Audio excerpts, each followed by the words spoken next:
Venezuela విషయంలో America U turn తీసుకుంది. సురక్షితంగా అధికారాల బదిలీ జరిగేదాకా వెనిజులాను తామే నడిపిస్తామని అమెరికా అధ్యక్షుడు డొనాల్డ్ ట్రంప్ ప్రకటించిన విషయం తెలిసిందే. అయితే ఇప్పుడు ఆ విషయంలో కాస్త వెనక్కి తగ్గినట్లు కనిపిస్తుంది. వెనిజులాను తాము పాలించబోమని, తమ ఉద్దేశాలు వేరని స్పష్టం చేసింది. వెనిజులాను మేమే నడిపిస్తాం, తర్వాత సురక్షితమైన అధికార బదిలీ చేస్తాం అంటూ ట్రంప్ చేసిన వ్యాఖ్యలపై విదేశాంగ కార్యదర్శి మార్కో రూబియో స్పందించారు. నడిపించడం అంటే నేరుగా పాలన చేపట్టడం కాదు. వెనిజులా చమురు పరిశ్రమపై అమెరికా విధించిన ఆయిల్ బ్లాకేడ్ ద్వారా ఒత్తిడి తెచ్చి మార్పులు సాధించడం అని అన్నారు. నడిపించడం అంటే నేరుగా పాలన చేపట్టడం కాదు. వెనిజులా చమురు పరిశ్రమపై అమెరికా విధించిన ఆయిల్ బ్లాకేడ్ ద్వారా ఒత్తిడి తెచ్చి మార్పులు సాధించడం అని ఆమె అన్నారు. దేశం సురక్షితమని భావించే వరకు, సరైన న్యాయమైన అధికారాల బదిలీ జరిగే వరకు మా పాలనే ఉంటుంది. అమెరికా సార్వభౌమత్వాన్ని దెబ్బతీసేవారికి, అమెరికా ప్రజల జీవితాలను ప్రమాదంలో పడేసే వారికి ఇదో హెచ్చరిక. అత్యంత విజయవంతమైన ఆపరేషన్ను నిర్వహించాం అని ట్రంప్ ప్రకటించడం తెలిసిందే. అయితే ఆ ఉద్దేశం వేరని రూబియో అన్నారు.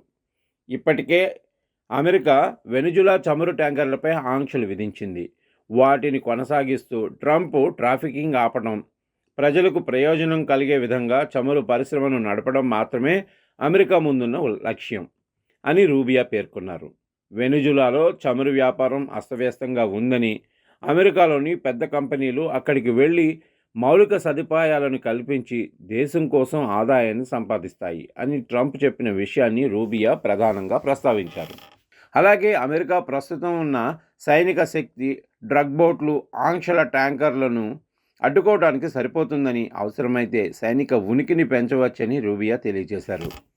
ఒకవైపు రూబియో ప్రకటన వెలువడిన గంటల వ్యవధిలోనే అమెరికా అధ్యక్షుడు ట్రంప్ మరోసారి వెనిజులాను రెండో సైనిక దాడి హెచ్చరికలు జారీ చేశారు. వెనిజులా తాత్కాలిక నాయకత్వం కనుక తమ ఆదేశాలను పాటించకపోతే మరోసారి దాడి జరగవచ్చని స్పష్టం చేశారు ఆయన. నికోలాస్ మదురోను అధికారంలో నుండి తొలగించిన తర్వాత వెనిజులా అమెరికా పర్యవేక్షణలోనే ఉంది. ఆ దేశాన్ని సరిచేయటం మా లక్ష్యం. అవసరమైతే మళ్ళీ చర్యలు తీసుకోవడానికి సిద్ధంగా ఉన్నాం, కానీ అలాంటి పరిస్థితి రాకూడదనే కోరుకుంటున్నా అని ట్రంప్ పేర్కొన్నారు. వాషింగ్టన్ ఇప్పుడు ఆ నేలపై పరిస్థితిని పూర్తిగా నియంత్రిస్తుంది. అయితే ఎవరు బాధ్యత వహిస్తున్నారు అని మాత్రం అడక్కండి, ఎందుకంటే నేను చెప్పే సమాధానం చాలా వివాదాస్పదంగా ఉంటుంది అని ఆయన ఆసక్తికర వ్యాఖ్యలు చేశారు. ఇదిలా ఉంటే మదురోకు నమ్మకస్తురాలుగా పేర్కొన్న డెల్సీ రోడ్రిగ్జ్ వెనిజులా తాత్కాలిక అధ్యక్షురాలిగా బాధ్యతలు చేపడుతున్నట్లు తెలుస్తోంది. ప్రస్తుతం ఆమె ఆ దేశ ఉపాధ్యక్షురాలు, చమురు, ఆర్థిక శాఖల మంత్రిగా కూడా బాధ్యతలు నిర్వర్తిస్తున్నారు. ఇదిలా ఉంటే మదురోకు నమ్మకస్తురాలిగా పేరున్న డెల్సీ రోడ్రిగ్జ్ వెనిజులా తాత్కాలిక అధ్యక్షురాలిగా బాధ్యతలు చేపడుతున్నట్లు తెలుస్తుంది. ప్రస్తుతం ఆమె ఆ దేశ ఉపాధ్యక్షురాలు, చమురు, ఆర్థిక శాఖల మంత్రిగా కూడా బాధ్యతలు నిర్వర్తిస్తున్నారు. సుప్రీంకోర్టు సూచన, ఆర్మీ విజ్ఞప్తి. మరోవైపు వెనిజులా చట్టాల ప్రకారం ఆమె అధికార బాధ్యతలు తీసుకున్నట్లు తెలుస్తుంది. 90 రోజుల పాటు ఆమె అధికారంలో ఉంటారని రక్షణ మంత్రి పాడ్రినో పేరిట అంతర్జాతీయ మీడియా కథనాలు వెలువడుతున్నాయి. అయితే అమెరికాతోనూ ఆమెకు మంచి సంబంధాలు ఉన్నట్లు కొన్ని విశ్లేషణాత్మక కథనాలు వెలువడుతుండటం గమనార్హం. ఇక అమెరికా చేస్తున్న ప్రకటనలను వెనిజులా ఒక్కొక్కటిగా ఖండిస్తూ వస్తుంది.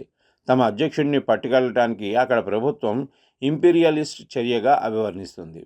ప్రస్తుతం న్యూయార్క్లోని బ్రూక్లిన్ జైల్లో మదురో, ఆయన సతీమణిని అమెరికా ఉంచింది. అక్కడి నుంచి ఆయన్ని డ్రగ్స్ ట్రాఫికింగ్ అభియోగాలపై విచారణ జరపనుంది ఫెడరల్ కోర్టు. అమెరికా దాడులపై చర్చించేందుకు సోమవారం ఐక్యరాజ్యసమితి భద్రతా మండలి సమావేశం కానుంది. రష్యా, చైనాల మద్దతుతో అత్యవసరంగా సమావేశం కావాలని కొలంబియా చేసిన విజ్ఞప్తితో ఈ సమావేశం ఏర్పాటైంది.